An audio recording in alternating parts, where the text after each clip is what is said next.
જેતપુર નગરપાલિકા દ્વારા શહેરના કણકિયા પ્લોટ વિસ્તારમાં ડામર રોડ બનાવવાની કામગીરી ચાલુ કરતા સ્થાનિક દુકાનદારોએ રોડ ખોદી નવો સિમેન્ટ રોડ બનાવવાની માંગ સાથે કામ બંધ કરાવ્યું હતું। ચોમાસા દરમિયાન વરસાદને કારણે રોડ રસ્તાઓ બિસ્માર હાલતમાં થઈ ચૂક્યા છે, ત્યારે જેતપુર શહેરનો કોમર્શિયલ કણકિયા પ્લોટ વિસ્તાર રસ્તાઓ અત્યંત બિસ્માર હાલતમાં થઈ ગયા છે અને ઠેર ઠેરથી તૂટી ગયેલ રોડને કારણે ધૂળિયા રોડ બની ગયા છે, જેથી આખો દિવસ ધૂળ ઉડવાને કારણે મોટાભાગની દુકાનો ધૂળ ભરાઈ જાય છે। દુકાનદારોને વારંવાર દુકાનોની સફાઈ કરવી પડે છે, ઉપરાંત ધૂળને કારણે શ્વાસ લેવામાં પણ તકલીફ પડે છે, જેથી નગરપાલિકા દ્વારા સવારે રોડ બનાવવાની કામગીરી હાથ ધરી, જેમાં હજુ ડામર પાથર્યો ત્યાં સ્થાનિક દુકાનદારોએ રોડ ખોદીને નવેસરથી બનાવવાની માંગ કરી કામ બંધ કરાવ્યું હતું। પાલિકાના ઇજનેર સ્થળ પર આવતા વેપારીઓ દ્વારા તેઓને રજૂઆત કરી કે હાલ રોડનું લેવલ છે તે લેવલ પણ દુકાનોના તળિયા કરતાં ઊંચું છે અને નવો રોડ બનશે તો રોડ પરથી દુકાનમાં પ્રવેશવા ડાઉન પગથિયું મૂકવું પડશે અને ચોમાસામાં રોડ પરની અમુક દુકાનોમાં પાણી ભરાય છે,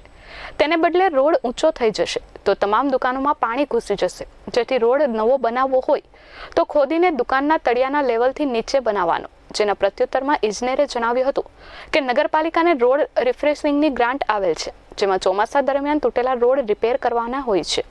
એટલે અમે નવો રોડ ન બનાવી શકીએ પણ તૂટેલ રોડ રિપેર કરી શકીએ અને વેપારીઓએ રોડ ખોદીને નવો રોડ બનાવવાની માંગ પાલિકાના પ્રમુખ તેમજ ચીફ ઓફિસરને કરીશું। ત્યારે વેપારીમાં થોડો અસંતોષ છે, તો આપણે પહેલાં તો આ ગ્રાન્ટ ખરેખર કઈ છે અને શું કરવાનું છે એના માટે નગરપાલિકાના જ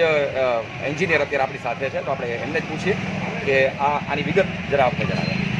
નગરપાલિકાના વરસાદના હિસાબે નુકસાન થયેલા રોડોની રિપેરિંગ કરવા માટેની ગુજરાત સરકાર દ્વારા રોડ રિપેરિંગ અંતર્ગત ગ્રાન્ટ મળે છે, જેનું ચોમાસાના હિસાબે જે રસ્તાઓ નુકસાન પામેલ હોય તેને રિપેરિંગ કરવા માટેની ગ્રાન્ટ ફાળવી તેનું એનું ટેન્ડરની કામગીરી કરી અને હાલ રિપેરિંગ ચાલુ કરાવે છે। અત્યારે જે વેપારીઓમાં અસંતોષ છે, અત્યારે વેપારીઓ ઘણા આપને મળ્યા પણ આપને રજૂઆત પણ કરી, એ શું કહેવા માંગે છે વેપારીઓ લોકોનું કહેવાનું એવું છે કે ભાઈ કોમર્શિયલ એરિયા છે અને